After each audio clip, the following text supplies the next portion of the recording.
का काम करेंगे। कहा कि क्या काम है बेटी? बोले कहना कुछ नहीं है, केवल मैं एक पत्र देती हूँ आपको, वो पत्र ले जाकर आप कृष्ण को दे देना,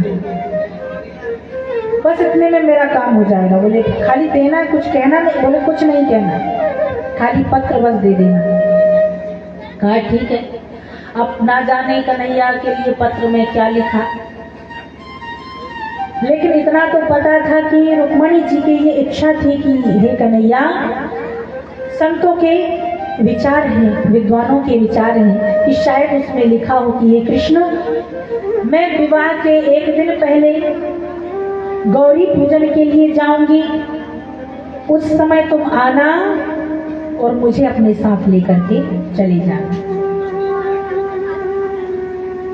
तो जब ये ब्राह्मण देव कन्हैया के पास पहुंचे तो कन्हैया को सुंदर पत्रिका दी। पत्रिका कन्हैया ने पढ़ी और जवाब भी उसी पत्र में लिखकर दे दिया। और यहाँ भी इनने भी कुछ नहीं कहा।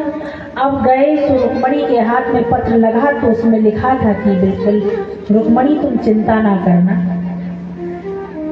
हम जरूर आएंगे तुमको ले।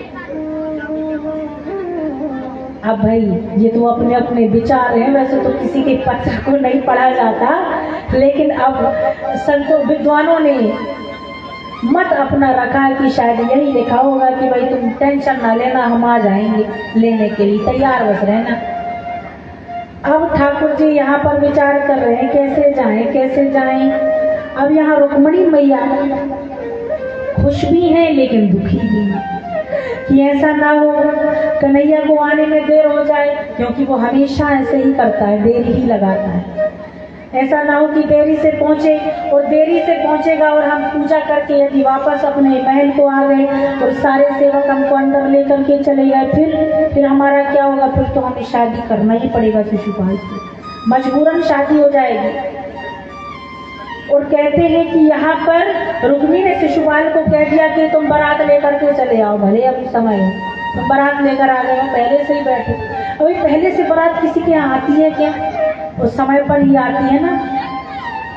और बारात जब आती है तो बारात का स्वागत तो ऐसे किया जाता है, हमारी माताएं बहनें तो जैसे ही डीजे का आवाज सुनेंगी अपनी भोजन की थाली में खिसकाकर हाथ धोई, चलो चलो बारात निकल रही देखने चले। जैसे इन्होंने खुद की बारात तो देखी ही ना, खुद की तो देखी है, लेकिन सोचती हैं कि जिस गड्ढे में हम गिरे हैं सो हम देखें तो आखिर हम कौन उस गड्ढे में गिरने वाला है। तो बारात जैसे ही निकलती है तो एकदम ऐसे देखती है, झांक झांक से इतना देखती हैं कि सब भूल जाती। घर पे बच्चे कहेंगे मम्मा चलो तो, ओ मम्मी चलो,